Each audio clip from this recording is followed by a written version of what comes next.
today, what we want to do is that we want to start by looking at the second half of the judicial judgment that God passed upon Satan, obviously, through the serpent. So this is what we are talking about. And it is important for us to really, really talk about this, because this judgment by God is pivotal, is central to the story of the whole Bible. It is important because this story touches the very heart of the revelation of the Bible. Okay?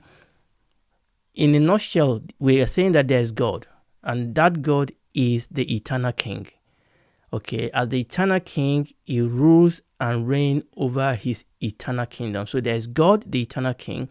Then there is the eternal kingdom of God. And then God created angels and God created human. Unfortunately, Satan spearheaded a rebellion in God's kingdom in heaven. It was cast down. Then Satan again recruited human to rebel against God in his kingdom on earth. And that is, in a nutshell, is an outline of what we have been looking at. So we saw that there is more than one rebellion. There was the rebellion of Satan in heaven, and then there was the rebellion of Satan through human on earth.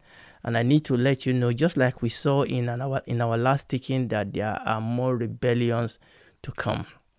So the last teaching, we saw God's interim judgment on Satan and his collaborators at each stage of his rebellion. Okay, so God is a judge, and God passed judicial sentence on Satan and his collaborators. In heaven, when Satan rebelled with 1/3 of the angel, God passed judgment upon them. On earth, when Satan tempted Adam and Eve to rebel against God, we see God beginning to pass judgment upon Satan and consequently upon Eve and Adam. And we'll get to that in due course by the grace of God. So Satan is like a criminal who has been charged and arraigned before the court of law, and who is now awaiting the final judgment for his rebellion and offenses. Remember what we said. This rebellion that we are going to be reading is not going to go on forever. Satan is going to face God's final judgment. And the future, the eternal future, has no place for Satan. The eternal future has no place for sin. The eternal future has no place for rebellion. Now, the Bible talks about the time of the Gentiles. The Bible talks about the time in which we live. And this is the time that the Bible tells us that Satan knows that his time is short. However, this reality has not stopped the devil from committing more offenses, committing evil, committing wickedness. Even though the devil knows that he is going to face God's final judgment for his rebellion and offenses, the devil still keep on committing more offenses, evil, and wickedness. And in so doing, he is literally digging deeper and deeper hole to bury himself.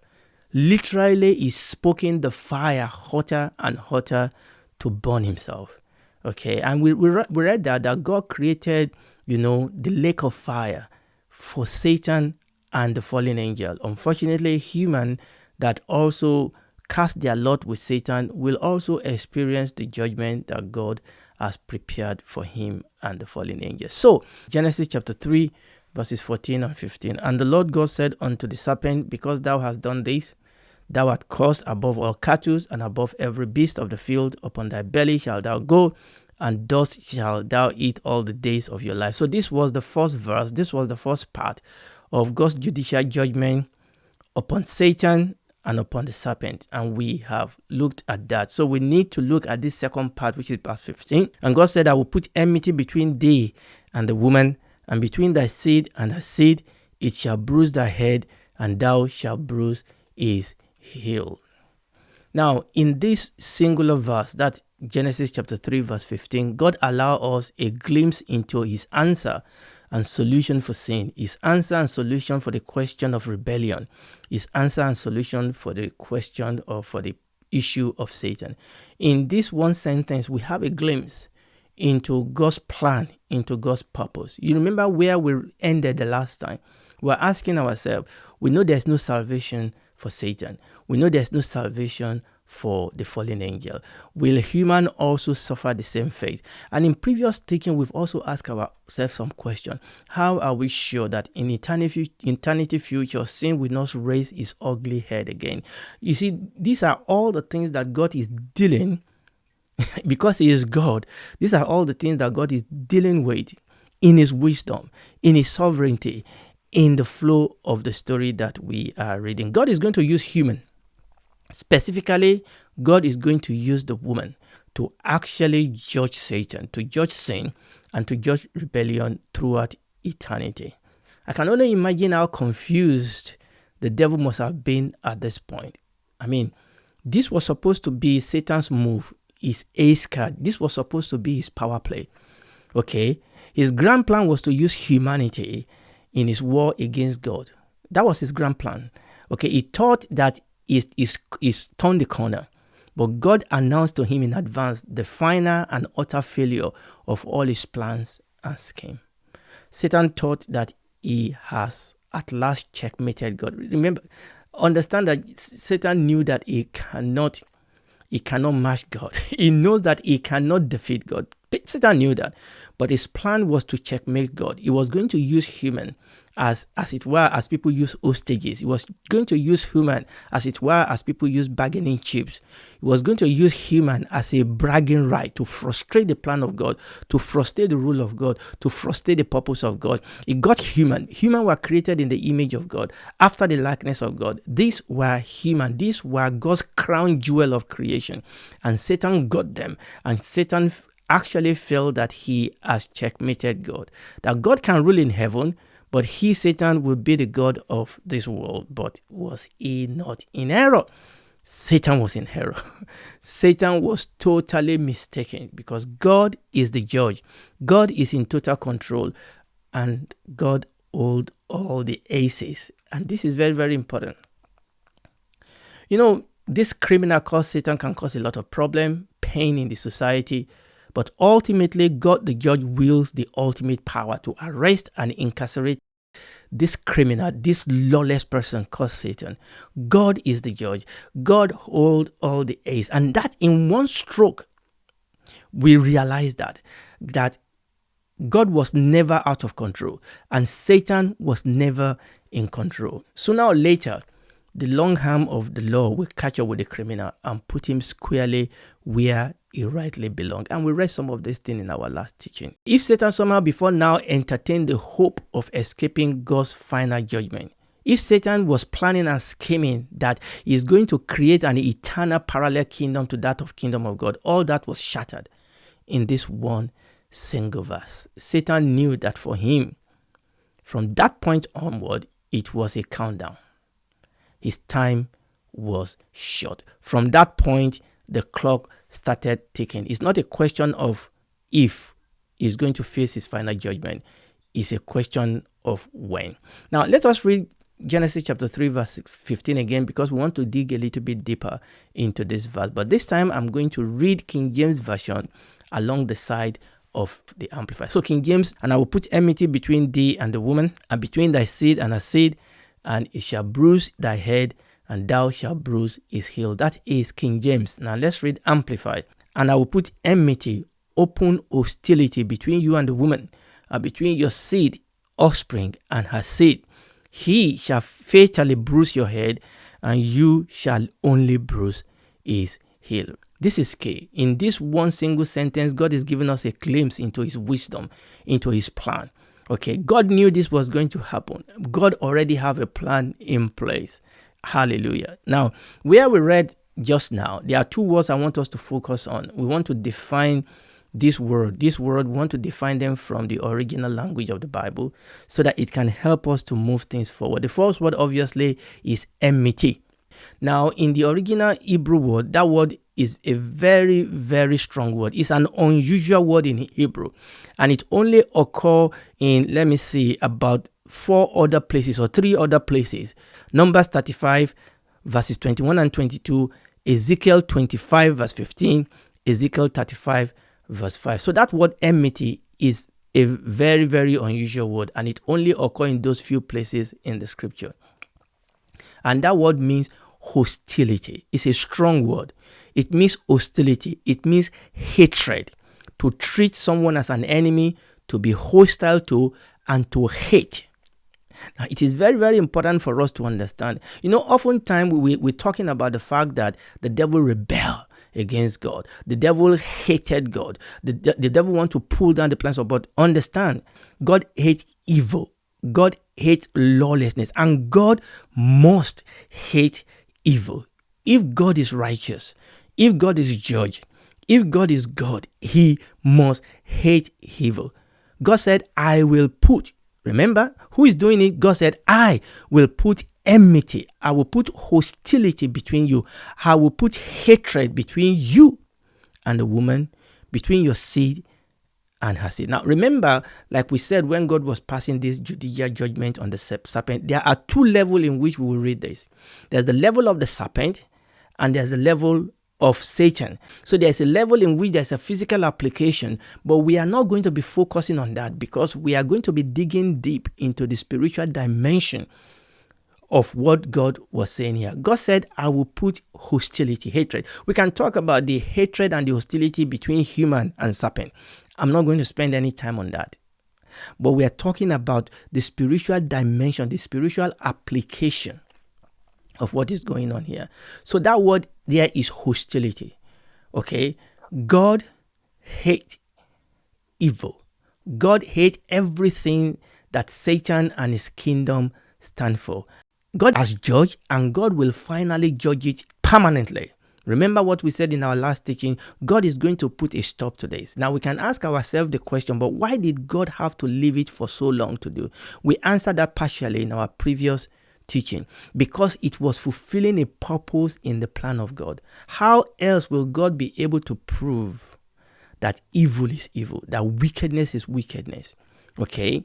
And we're saying that by the time this age is over, even though angel will still have will, even though human will still have will, they will have been totally assured and aware of the evil of wickedness, of the evil of sin, such that it cannot rear its head again in the eternal future. Okay, but let's come down to where we are. God hates evil. Thou lovest righteousness and hate wickedness. Therefore, Lord thy God has anointed you with the oil of gladness about. In other words, if you love wickedness, you are putting yourself under the wrath of God. If I love wickedness, then I'm putting myself under the hatred of God.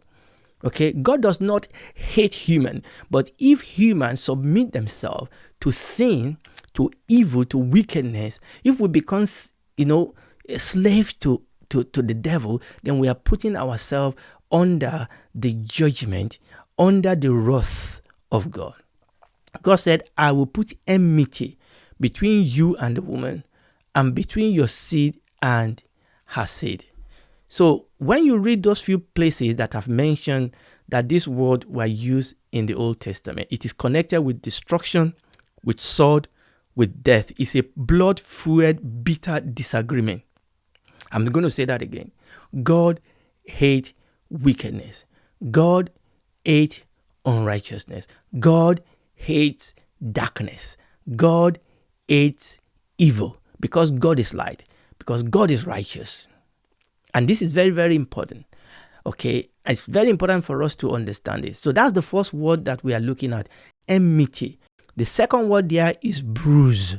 Okay, I will read that again. He said, and I will put enmity between you and the woman, and between your seed and her seed, and he shall bruise your head, and thou shalt bruise his heel. That word bruise is also a very strong word. It means to crush.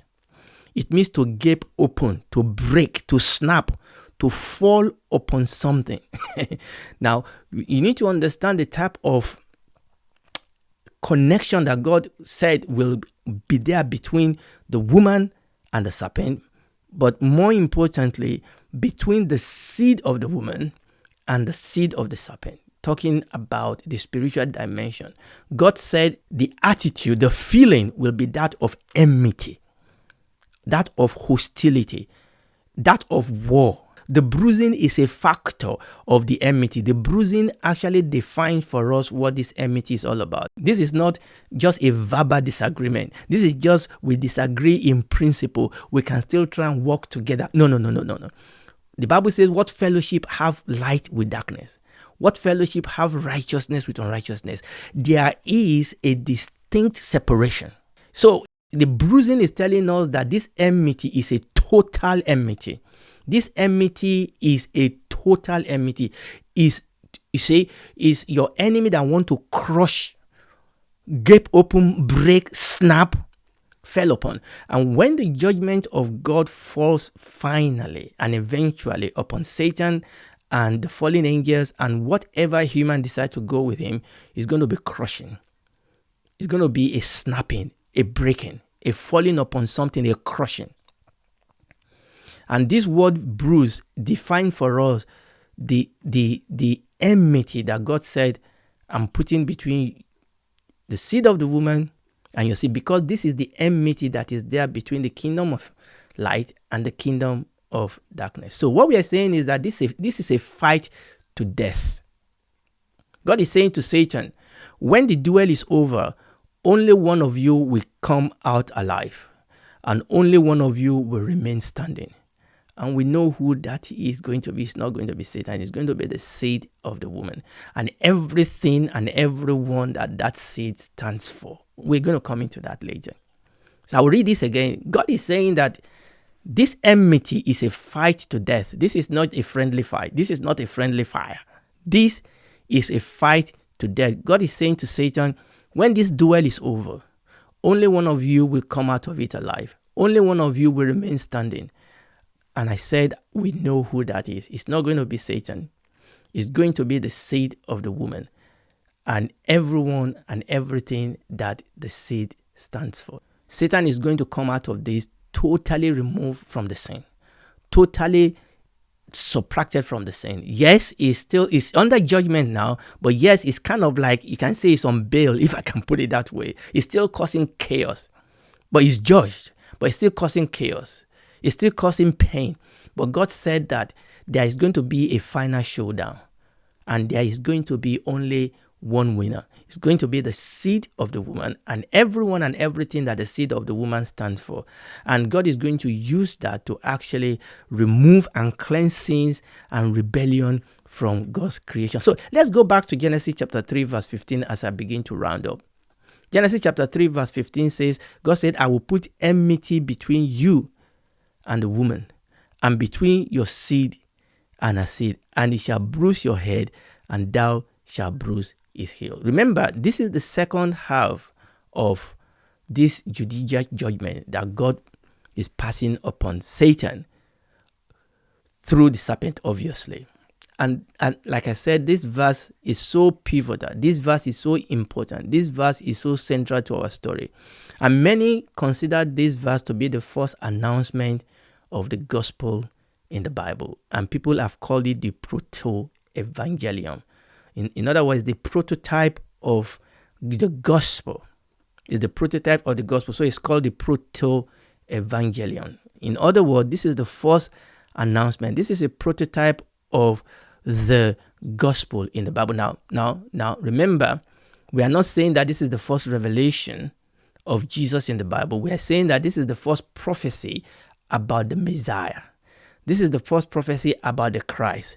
This is the first announcement of the gospel in the Bible. Prior to that, we've had revelation of Jesus.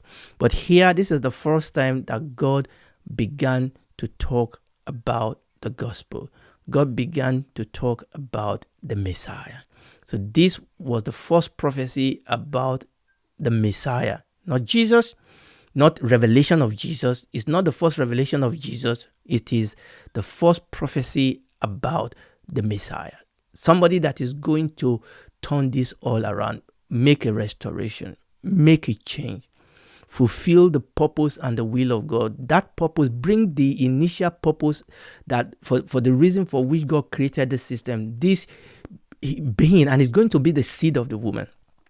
is going to establish the purpose and the will of God. You know what? Let me stop here. I'm going to come back by the grace of God on this, because I think I need to say this a little bit more clearly. So we're saying that this verse is the first announcement of the gospel, that this is the first prophecy about the Messiah. And I'm going to come back again by the grace of God next time and dig deep in around this, because remember what we said, this point that we are in is pivotal. Okay, it set a trajectory for us, a bearing for us. Obviously, in addition to other things we've been learning as to where this story is going to. And if you are listening to me tonight and you are not a Christian, listen to me. There's only one way, there's only one name that is given among men whereby we can be saved. Okay.